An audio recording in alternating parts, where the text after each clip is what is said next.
Welcome back, one and all, to another day here at the Damage Board. I am John Iadarola, very lucky to be joined on a big old packed day of the news by Jackson White. Jackson, welcome.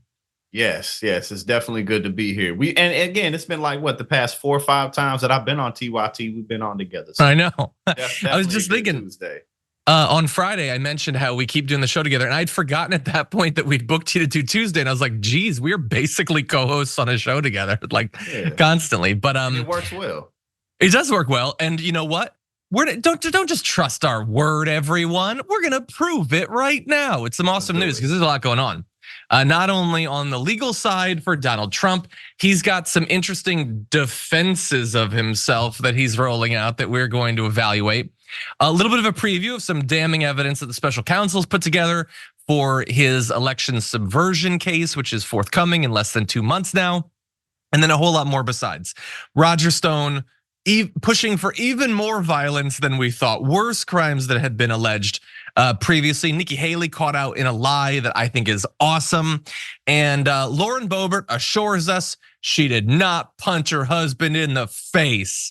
So all of my concerns have vanished. But anyway, that's just in the first hour of the show. Coming up in the aftermath, if you're watching live, Elon Musk engaged in a purge of journalists and leftists on Twitter. That's fun, and we've got updates on that. Jonathan Major's first major interview, following his being convicted of assaulting and harassing his ex-girlfriend. And will you soon no longer be able to say that anyone is a racist in Florida? There's a new law working its way through the system, and we're gonna evaluate it because it's awesome, awesomely bad. With all that said, hit the like button, share the stream if you haven't already. And Jackson, you ready to do this thing? Yes, sir. My bad, I had it on mute. Yes, no worries. I'm ready to do Appreciate it. Okay, with that, let's jump right into the news. If I don't get immunity, then crooked Joe Biden doesn't get immunity, and all of the things he's done to allow the border invasion, millions and millions of people coming into our country, many from prisons, jails, mental institutions, insane asylums, many terrorists coming into our country. That's really allowing insurrection. So yes, Donald Trump is threatening to lock up President Joe Biden, literally as his lawyers are making the case for why he deserves immunity for his crimes related to trying to overthrow the government following the 2020 election. Right now, in front of an appeals court, his lawyers are having this argument, and it doesn't appear to be going well. We're gonna give you all the updates on that. But he's also saying, if it's denied to me, then it's denied to Crooked Joe, and I'm gonna lock him up.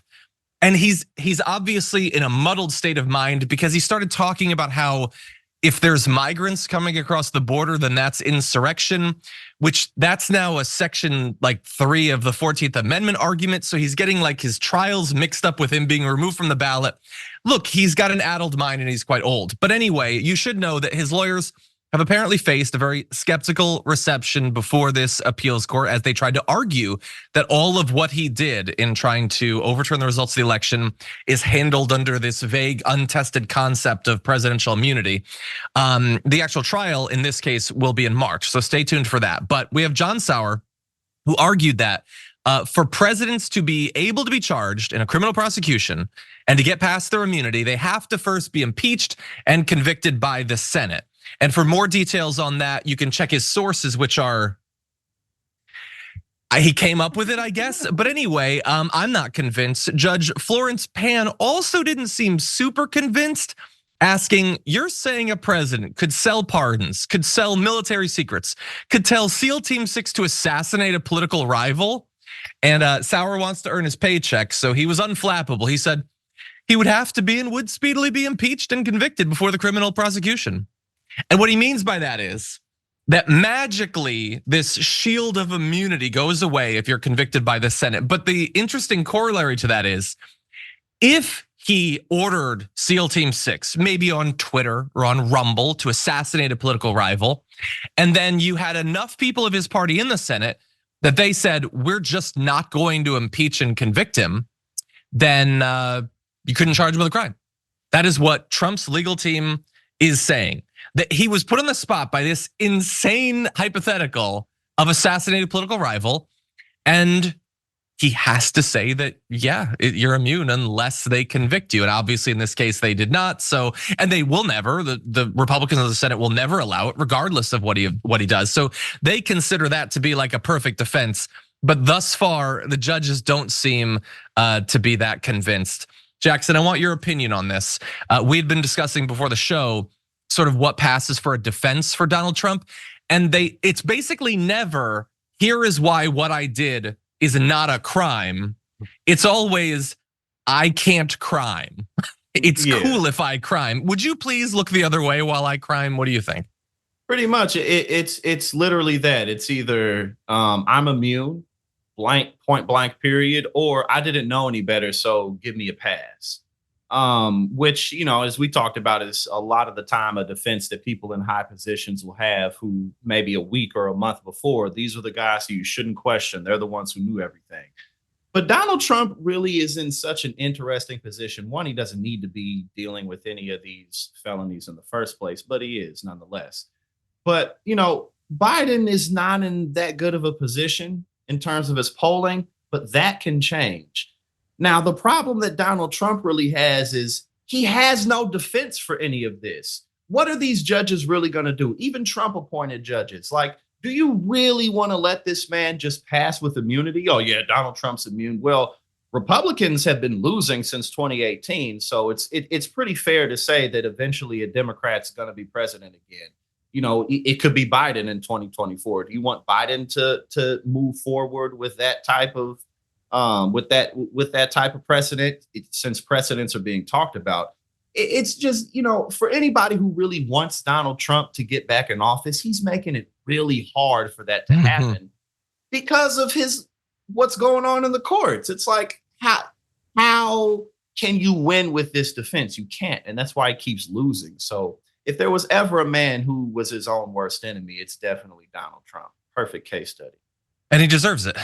You alluded to his second defense. So we have this, I have presidential immunity for everything in anything I do. Like, so everybody needs to understand the DOJ has basically held that while you are president, you cannot be prosecuted for things that you do as part of your official duties. That is like a thing that the DOJ said. I know that like Washington loves to treat it as like, oh no, that's carved in granite on Mount Olympus. But it's not. It's a legal theory that they have that could and inevitably will at some point be tested by the Supreme Court, possibly here. But even if it was carved in marble on Mount Olympus, how does calling up Raffensperger in Georgia and saying, get me exactly the votes I need to win, how does that fit under this? Your official duty, because he comes out and says my official duties is to investigate voter fraud. What part of investigating voter fraud is I need 723 votes? Go get him, buddy. That is like they are trying to stretch it so far, and it leads us into, because we don't know if the Supreme Court is going to adjudicate this. It leads even the prosecutors in this bizarre position where right now they're arguing that he was acting as a candidate, not a president, when he was doing these things, talking to Raffensperger, setting up the fake electors, encouraging his supporters to march on the Capitol. And like, it's my stance, and I assume many reasonable people in the audience would say, who the hell cares what he was acting as? Who cares what frame of mind he was in? Who cares what vibe he had at that point? He's doing things that are illegal, that resulted in horrible things happening. But this is what they have to do because they don't know when or if the Supreme Court is going to swoop in. As of right now, in this particular case, the Supreme Court left it to the Court of Appeals to determine presidential immunity in this particular case. And so the Supreme Court is choosing to weigh in certain areas and not others. They're saying we are going to decide on this removing him from the ballot thing for Colorado at the very least, but we're not going to weigh in on the immunity. But that doesn't mean that they can't later on. We're going to be launching into all these different cases, particularly at the beginning of March. And at any point coming out of that, things could happen that could lead to appeals from the Trump team. And then you could possibly trigger a Supreme Court response. And the bad thing about that is the farther into this year we get, the less time we have before the GOP primary is concluded, before the Dem primary, to the extent that the Democratic Party will allow one to continue, will be concluded. We might even be done with the election at that point. And then we get to test out his little threats about locking up his political opponents under a theory of presidential immunity that in his mind evaporates the second he becomes president. It will no longer apply to Joe Biden. So anyway, I don't know what you expect, Jackson, to happen timeline wise. Where do you see this going? I think that it's about as good as it's going to get for Trump right now. I think it's going to get worse. Biden has a number of things that he needs to address, just like any president does, just like any incumbent would. But, you know, at the end of the day, Donald Trump's not going to get away with 91 felonies. He's going to get convicted. Polling shows that when he does get convicted, that's going to damage his polling numbers. Democrats have been outperforming in the polls for years now. And, you know, pretty much everything else that you look at doesn't really bode well for Donald Trump. So, you know, I just don't see how, again, when it comes to the legal system, how do you let this dude really skate with this? He hasn't been, and he's not going to all of a sudden. He's going to keep losing in court. And so it's like the bigger danger would be for the next Donald Trump or, you know, the next guy or a person who would be more competent than him. Because even if Trump were to win in 2024, his spiraling demise can't be stopped at this point. Like, he's such a chaotic disaster that he's been rejected by the world, and that's not going to stop, even if he were to win. So I wouldn't want to trade places with him. I know that. But, you know, unfortunately, Biden he's too close, and his administration is really going to have to put in some work. Well, they're promising that they're going to campaign harder, and we'll be getting to Biden on the other side of the break. I would also say you talked there about worrying about, you know, like a future Trump or something. I know Trump does hold this unique position where he can say things that other Republicans, even in the last few years, get in trouble for and stuff like that. But the thing is, like, there are lots of these MAGA people who have a variety of different personality characteristics and political values and everything that leads them to love Trump. Right now, we have these young white male conservatives who are spending every second of the day online and are getting really mad about everything. And they love, like, much more openly than MAGA people will, talking about how Nazis are awesome and everything. They're much more radicalized. Now, I don't know how many of them there are. I don't know that when they get to be 30, 40 and all that, if they can take over a whole political party, but they are going to at least be a part of that party. And they're going to be pushing for candidates that are going to make Donald Trump seem like a blushing bride in terms of his willingness to say and do utterly insane, violent things. So you already see the dabbling of that with people like Ramaswamy, who are much more openly talking about conspiracy theories on the debate stage. But stay tuned for that over the next few decades.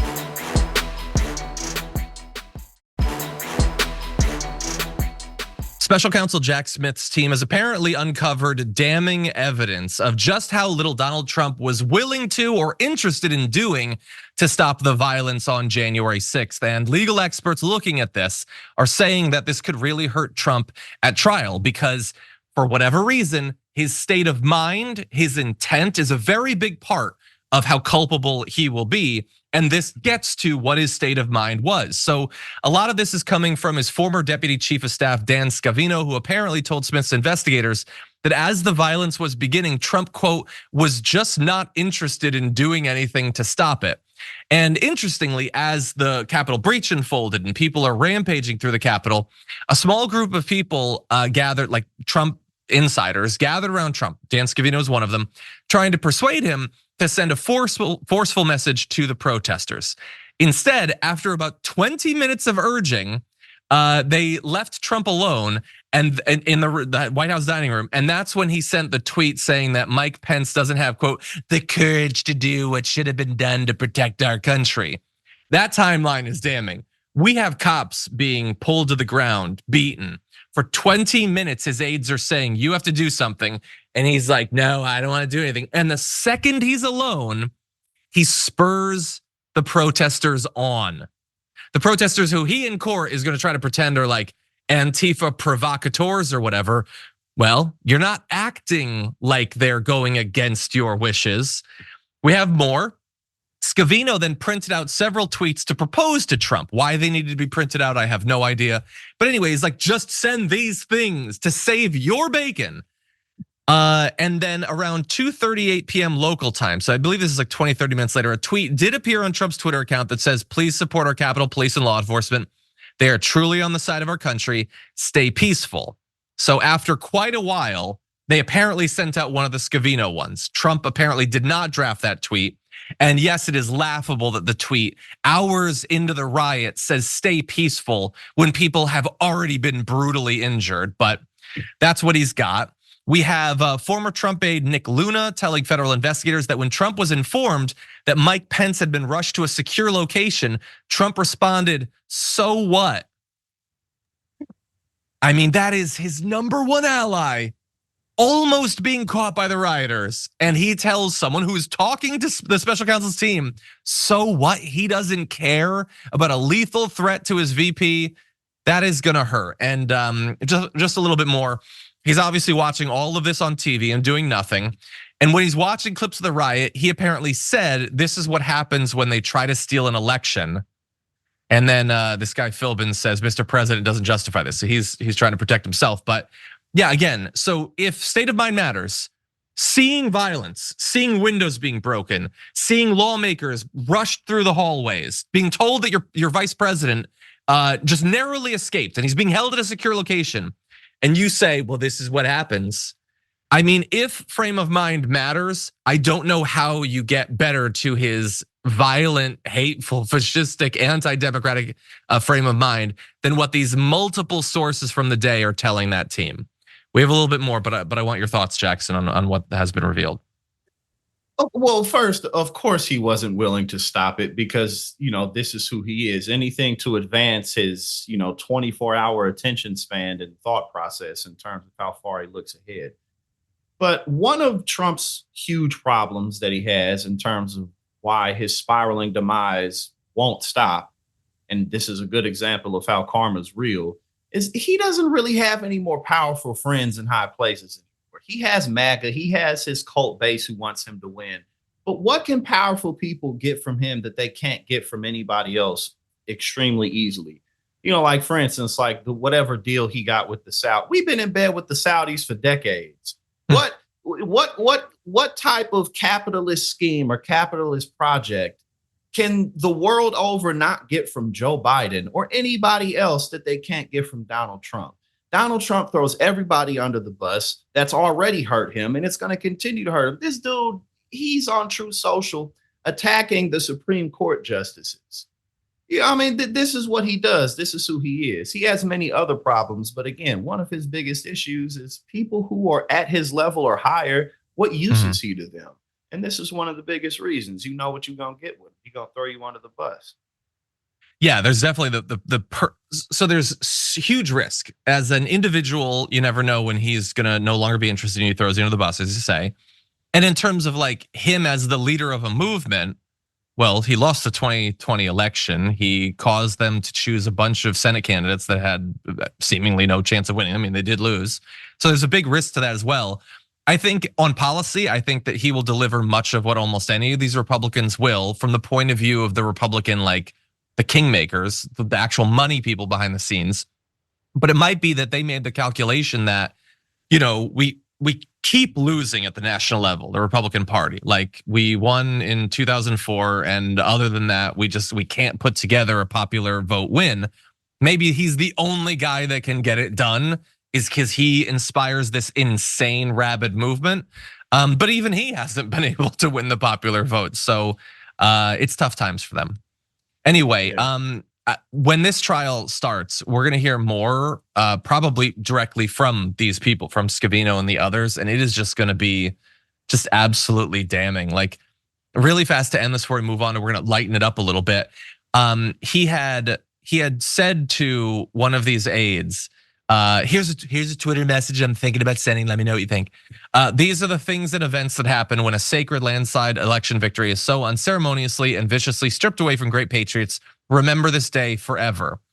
She told him it makes him sound culpable for the violence, as if he might be directing it because he's celebrating the violence.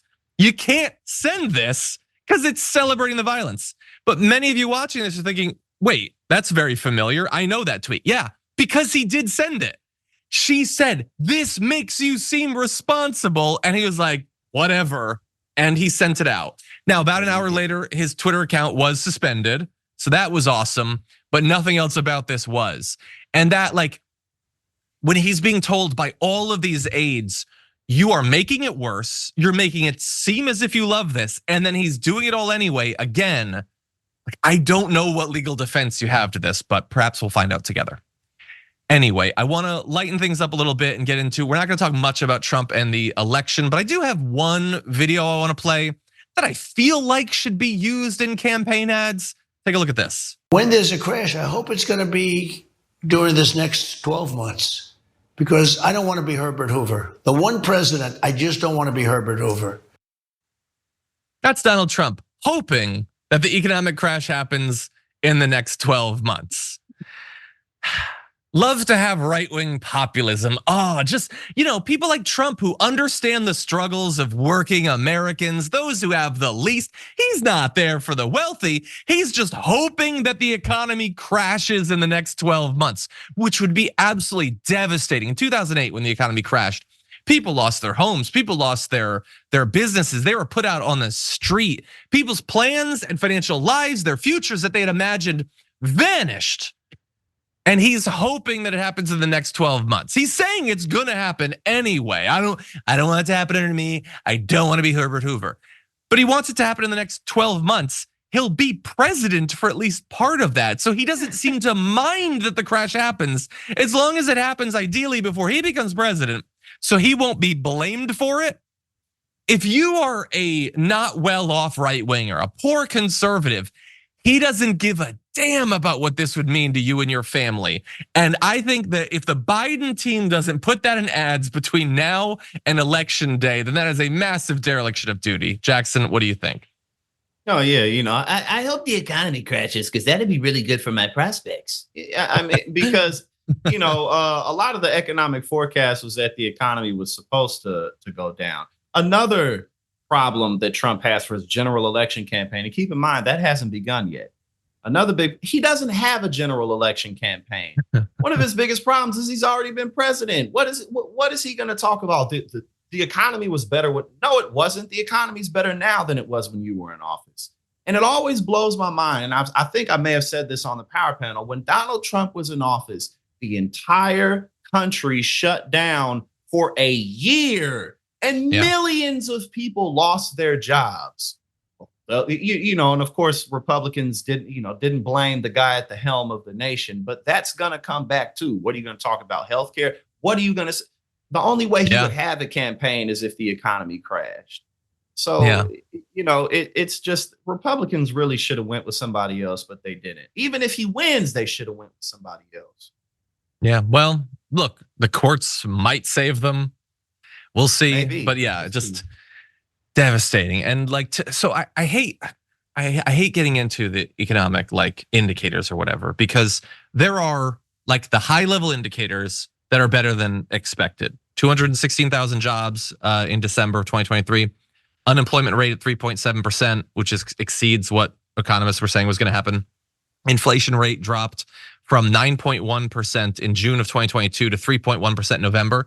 Because you say all these numbers, and theoretically, that's the sort of stuff that is moving in Biden's direction, so that'll help him for re-election and hurt the case of the Republicans. But you look at that and but that seems to have less of an influence or less of a connection, a relationship to the experience that people have with the economy than it has in past decades. So we have to acknowledge those numbers because they're true, but we can't just worship those numbers because people are still hurting and being left behind. So which of those two, I would argue, realities are going to drive the election? The raw numbers that are true but don't seem to matter as much as they did, or what people think, numbers be damned, or at least the numbers we focus on be damned. So we're gonna have to see. I don't know. You've given me some cause perhaps for optimism. We'll check in throughout here. Last point goes to you. It'll be a bit of both, but my point is that the Republicans would have a better case to make. They would have a case to make with somebody fresh. because the more that the closer it gets to election and people are actually talking, the more it's going to be like, well, you were already in there. And again, that doesn't mean that Trump can't Yeah. still win, but just like from a pure political perspective, it's like, well, if you would have had somebody who wasn't president, they could be like, well, we're going to do even better. But, Yeah. Yeah, that's true. And they're going to have to spend this year trying to remind people of what that was like, because he is not the outsider anymore. He was president. Anyway, okay, with that said, we're going to take our first break. We come back, lots more to get to. Don't go anywhere.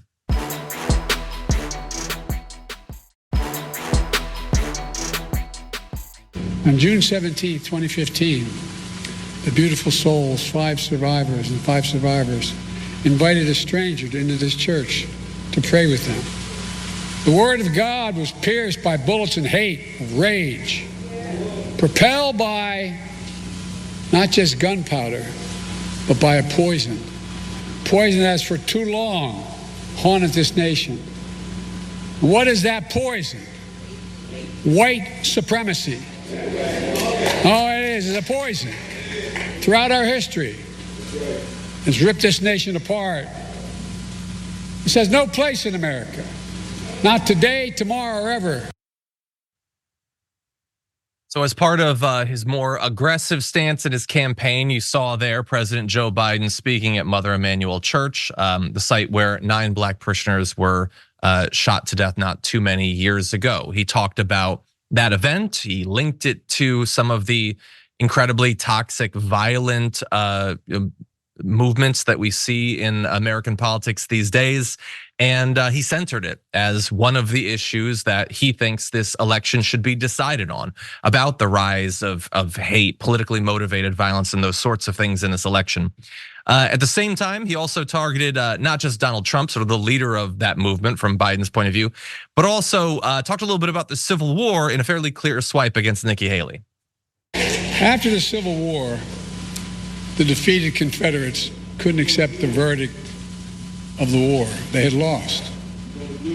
So they say they embraced what's known as the lost cause, a self-serving lie that the Civil War is not about slavery, but about states' rights. They've called that the noble cause. That was a lie that had not just a lie, but it had terrible consequences. It brought on Jim Crow. So let me be clear, for those who don't seem to know, slavery was the cause of the Civil War. There's no negotiation about that. That's an indisputable fact, and also indisputably a hit at Nikki Haley, who recently has had a lot of trouble defining exactly what it is that causes civil war until she's under pressure, not just in this campaign, but going back as far as nearly a decade ago. She did respond to that slight by the president saying, "I don't need someone who palled around with segregationists in the 70s and has said racist comments all the way through his career, lecturing me or anyone in South Carolina about what it means to have racism, slavery, or anything related to the Civil War." Which I would just say grammatically, if we could put that back up, makes it seem as if she thinks racism and slavery are kind of a separate thing from things related to the Civil War. I get that she's now landed on, okay, I admit they're related, but I would be more careful in the way I word it. That said, we have this situation now where Nikki Haley's defense is, you pointing out that I seem to be pandering to racists now isn't fair because you've pandered to racists your whole career, which arguably is true, and we can get into the evidence. But that doesn't absolve her. That just makes both of them look bad. But anyway, Jackson, we've got those 2 clips from Joe Biden. He is more aggressively coming at his GOP rivals and focusing on violence and racism and their place in American political history. What do you think about all this? I think that as the months pile up, we're going to see both the Biden administration and just the entire Democratic Party really turn up against Trump and the idea of Trump returning to the White House. This go round, it really wouldn't be a benefit for Trump to win in terms of like fundraising. It really, Democrats need to win this in order for their brand to remain strong. And also too, just to keep the momentum going forward. Democrats have been winning down ballot elections since 2018. And that's likely going to continue, especially given the reversal of Roe v. Wade, how that continues to drive people out to the polls, et cetera. But I think if Biden, wakes up and tries just a little bit, he'll win. For one, incumbents typically win re-election because they have all the resources and they have all the momentum behind them already. And people are going to look for the end of their full term to really get their skin in the game because of just probability and things like that. Perhaps Biden can do more with, marijuana cannabis legislation or executive actions along those lines. Obviously, do more to push for like ceasefire, things like that. But that's very doable. And I think that the Biden administration knows what it needs to do. They're just going to need to step up and get that done. Trump, on the other hand, he's just going to keep spiraling in court. And so it's really just a race to the bottom like it usually is. But I think if Biden tries, he'll win. Yeah, so I want to stop and acknowledge two different things. So one, I like that you're giving him specific, and I agree, I think very actionable things that he could push for, at least hypothetically actionable. I don't know if philosophically it's possible for him to more aggressively push for a ceasefire. I don't know that he has it in him, but he totally could do that. It would not be difficult to do a speech on that. Put together a speech tomorrow about that. But then also, I just want people to put a pin in this right now, because I believe that, Jackson, you might have a more optimistic view of Biden's chances than I think anyone else that I talk to on the network. And so people don't get credit for being right enough. They also don't get discredit for being wrong enough in this field. If Biden does win, particularly if it's not close, I want people to message Jackson because he deserves credit for that. Because, and by the way, like empty optimism to just say, no, he'll be fine. That would be pointless, but that's not what Jackson is doing. He's talking about the economy and how things can change. He's talking about the incumbency advantage. And so anyway, I want people to be ready to dole out a little bit of credit if and when the time comes. Just in case. Yeah. But yeah, I mean, it's a day by day thing. And look what happened to Bernie in 2020. I mean, that's politics. You know what I'm saying? So like, it's not one that we were happy about, but it's politics. So we just got to take it a day at a time, and at least wait to see what happens with it when he's convicted in court. Then we'll have just which could happen a better idea. You know what I'm saying? So.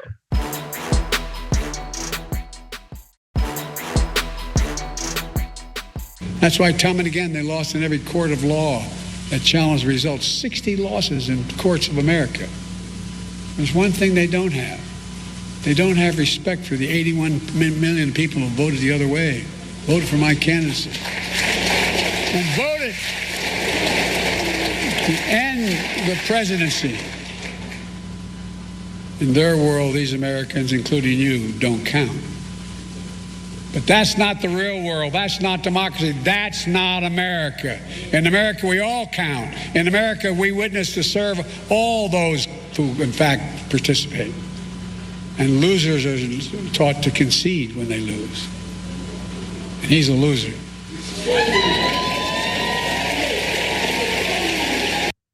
Really demonstrating the disparity between the expectations for Biden and for Trump, that Biden says Trump is a loser, and the crowd's like, oh my God, what did he just say? But yeah, it does actually stand out for Joe Biden to be talking that way. I mean, it's literally true. The word loser has no meaning if it cannot be applied to Donald Trump. But I don't just mean that he literally lost the 2020 election. I mean, all of the different definitions of it. He is fundamentally a loser down to his bones, which I have to assume are in horrible condition right now. But he's being hit not just by Joe Biden, but also in ads. I want to show you a little bit of this. This isn't hyperbole. A vote for Donald Trump may mean the last election that you ever get to vote in. This is an exaggeration. He's a threat to democracy.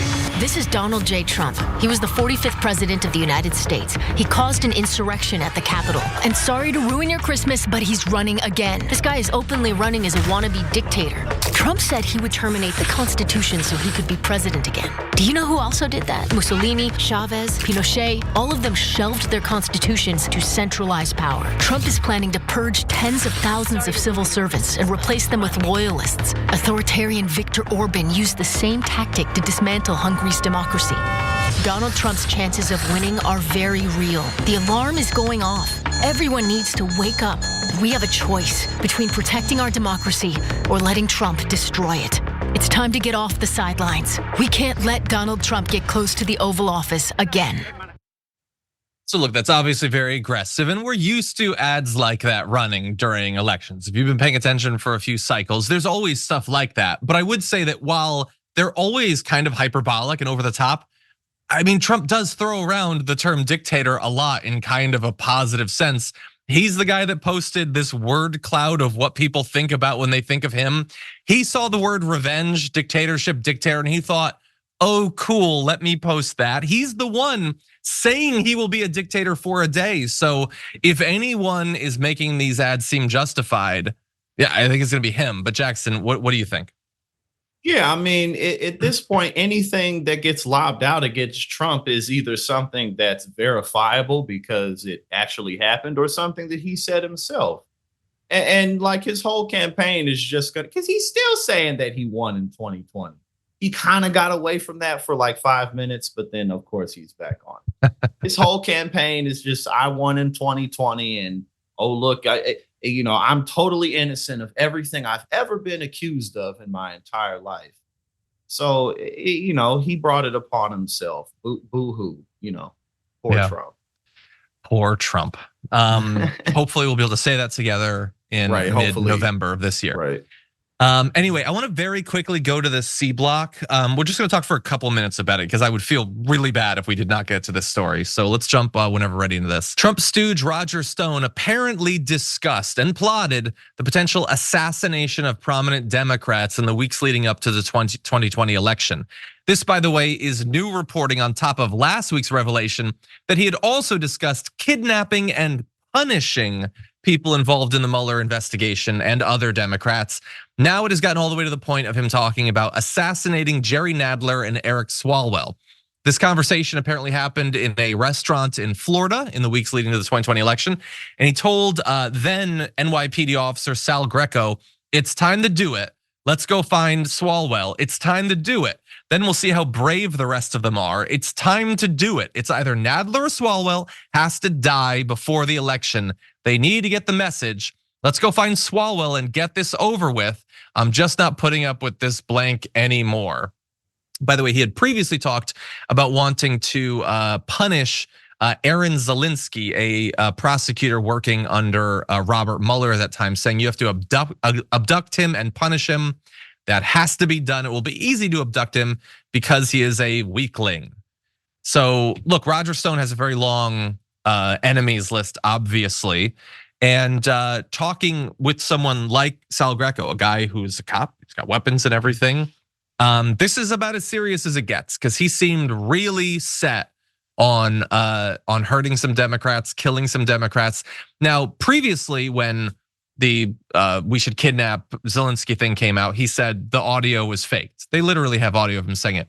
When he previously, before the election, saying let's get right to the violence, he's on camera saying it. He says the video was faked. Now, in response to this reporting, he says, if there is such an audio, why don't they post it? Why won't they send it to me? If there is such an audio, it would have to be legally obtained. And if there is such an audio, it would have to be an AI generated fraud since I never said any of the words attributed to me. That is an airtight defense. Where's the tape? And if you have the tape, it's made up. Also is illegally obtained. But how is it illegally obtained if it's AI generated? They didn't steal it from you, they made it up. You don't even know what your defense is in this case. I don't know for sure that he said it because this is the one thing out of those three that we don't yet have. We can't literally hear him say it yet, but it's totally in line with what he said before. And the fact that his defense is identical, worst case scenario, it creates a sort of like the boy who cried wolf thing, the boy who cried AI. But this is a guy, Roger Stone, with all that what he was saying and talking about, how is he still walking free at this point? And I know a pardon from Trump, but still something needs to be done. What do you think, Jackson? I think that first and foremost, it's hilarious how Roger Stone says this like he has so much experience, kidnapping and abducting people. Like, oh, it'll be easy because he's a weakling. Like he has so much experience with it. But I think we talked about this on Friday, and the whole AI thing, that makes a good defense for pretty much anybody, no matter what you do at this point now, right? You don't get caught up saying something, oh, it wasn't me, it was AI. Which, it's pretty, I still think it's kind of easy to get around that, like, especially if it's like, well, did it come from my account? If it didn't, then clearly it wasn't me. But, this is increasingly becoming what we're seeing from the right wing, because their policies and their ideas are not popular and people don't want them. Women aren't going to wake up and just be okay with the fact that their abortion rights are being taken away. They're not going to wake up and be okay with a minority in this country wanting them to go back in the kitchen, nor is the LGBTQ community going to wake up and be okay. But no one's going to be okay with these things. And so we have to force them into, because how else are you going to win? So it's just a reflection of the culture of conservatism in this country. 100%. Yeah, it betrays this utter weakness, for like coupled with the bravado of it'll be easy because he's a weakling. Yeah. Like Roger Stone wants to pretend that he's a tough guy. Oh, he's going around, he's kidnapping people all the time. He's just a little man dressed in weird clothes, hoping that, man, if people just start shooting all of my enemies, I can finally feel awesome and supreme. Like believing that the only way that your side can win is if you start gunning down the other side is not the alpha male move that you think. It's utterly pathetic. Just convince people. Just lead by example. You have no faith in your side to be able to do literally any of that. He definitely belongs behind bars. Thankfully, what we have going for us is that he is insane and so arrogant that he can't help but doom himself. There's a good chance he ends up there again. Anyway, with that said, we're gonna take a short break. We'll be back with more.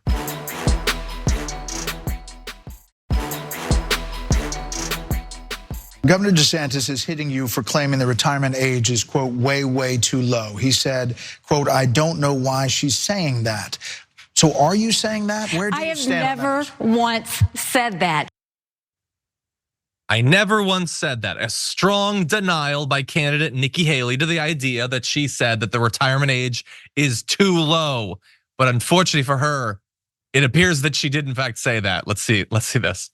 Well, wait. In Bloomberg interview, you said anyone who says they'll leave America bankrupt, Social Security will go bankrupt, Medicare will, so we don't touch anyone's retirement, but go to people like my kids in their 20s and tell them the rules haven't changed. Change the retirement age to reflect life expectancy. Yes, for those in their 20s. But I have never said retirement age is way too low for everyone else. I mean, he's totally misrepresenting the facts. That's what he's done. Ron continues to lie because he's losing. But the reality is, that is what I have always said, is America should keep her promises every time. But rather than saying you're not going to touch it like Ron says, we have to touch it. But we have to also be honest and over-communicate with those in their 20s that this is what we're going to do. But if we do this, we'll make sure you have something to go forward with. And it's also letting seniors and those in their 40s and 50s know, don't worry, we're not looking to touch yours. We're looking to actually save it so that you have something when your time comes. Yeah, so she got caught out, and she got caught out because she has been trained, as all politicians are, that you could just lie and they generally are not gonna have your actual quote ready to go. In this case, Bret Baier did his job. And then she had to fumble and say, yeah, no, I never said for everybody. That's not the denial that you just made. And you are saying for millions upon millions of Americans, it is too low and it will be raised. If she gets to be in charge, you are going to work to slave away for years longer for the benefits that you will at that point have paid into for decades and decades. That's what she's saying. And we want to play the full clip because it's obviously very consequential. Here is what she actually said. The third rail that nobody wants to touch is the entitlements, Social Security, Medicare. How would you manage the entitlements to try to start getting our arms around soaring debt? Well, you've got multiple candidates on that stage that said they wouldn't touch entitlements, including Trump. And any candidate that says they're not going to touch entitlements means that they're basically going to go into office and then leave America bankrupt. Social Security is going to go bankrupt in 10 years. Medicare is going to go bankrupt in 8. So the way we deal with it is we don't touch anyone's retirement or anyone who's been promised in, but we go to people like my kids in their 20s when they're coming into the system, and we say the rules have changed. We change retirement age to reflect life expectancy. Instead of cost of living increases, we do it based on inflation. We limit the benefits on the wealthy, and we expand Medicare Advantage plans. What's the right age there then, Ambassador? Well, I think we have to do the numbers. We've got to figure out what it is. But what we do know is 65 is way too low, and we need to increase that. We need to do it according to life expectancy. We need to do the numbers, but I'm not going to do the numbers right now because if I say it's going to look really bad. But for some people who I am sure are not watching right now, we're going to make you work for years longer. For those of you who are older and are watching and definitely will be voting, particularly in a primary, no, you're saved. But if you're young, you're screwed. You know how much you love your job. You know how much you love going to work. Well, I'm going to let you do it for 2, 3, 4, 5 more years or whatever. And why not? We have to have it adapt for life expectancy, which I will remind you is going down. We've reported on that already. People are living over the last few years less than they used to. And she wants to make you go longer before you can finally retire. And the whole thing about this and why I care about this so much is she presents herself, and all of them do, because Trump has previously talked about making changes to Social Security. Ron DeSantis has also said we need to change the age. They all do, and they all say just the young people because they think that you are too stupid to prioritize it when choosing a candidate. They all say that because they say we're the responsible ones. We need to do this. Otherwise, Social Security won't be solvent. They're being irresponsible by saying that we don't have to raise the age, and they're pretending that that is the only thing that you can do. You either keep the age the same or you raise it. As if you couldn't, for instance, raise the cap on the money that goes from your income into Social Security. Right now, you pay a certain percentage on every check that goes to fund Social Security. Everybody does on income up to $250,000 a year. And then beyond that, you don't have to pay anymore. Why? Because people who make more than $250,000 a year don't want to, and they own people like Nikki Haley. In December of 2022, the CBO did an analysis. And if you just remove that cap, don't make any other change, it funds Social Security until almost 2050. And yet she's not even talking about that possibility because she doesn't want to. She doesn't want you to know that there are alternatives. She wants you to believe that the only way you're gonna retire at all is if you have to grind it out for years longer. Meanwhile, she is protecting her wealthy donors and all the people that she goes to fancy dinner parties with who don't want to have to pay more into Social Security, to pay what they should pay to make sure that everybody has the retirement that they deserve. Jackson, I'm going to give the final couple minutes to you. Well, there's just no effective way to sell these kinds of policies because even if you say this is just for the younger people so that they can plan 20, 30 years ahead, it's not just for the younger people. It's for people who are maybe 5 to 10 years underneath that bracket. Like if you're not 65, this most heavily impacts people who may be 55, 60 years old who are getting there. And especially too for a lot of people who work in more labor-centric jobs, this is really going to put a lot of pain on people if they're not getting paid more. If you're not talking about paying people extra money to work longer, then what difference does it make? But also, as we know, this is why the Republican establishment is so heavy on culture wars, because if they're not, then they have to sell ideas like this. We're going to take away, Medicare in some type of way. Benefits programs are always bad. You really can't sell that to people. But honestly, I'd say that Nikki, that's about as good as it gets in terms of handling those questions. Because what are you really going to say to sell people on the idea that they shouldn't be able to relax? 100%. Yeah, and you're totally right about the entire purpose of all of the culture war stuff. The entire reason that there is a Fox News, that there are independent right wingers. The only reason that people like Ben Shapiro and Matt Walsh and Michael Knowles, Charlie Kirk, all of them are funded by the wealthy is to protect that wealth. Because they want you to be thinking about the fact that, did you hear that there's a trans junior high swimmer in Wisconsin? and not realize that they're getting into office to make sure that this change doesn't happen, that they don't raise the cap, that instead you have to work longer. They're getting into office to cut corporate taxes while telling you that whether a second grader might be bi or not is the most important thing you should focus all of your attention on.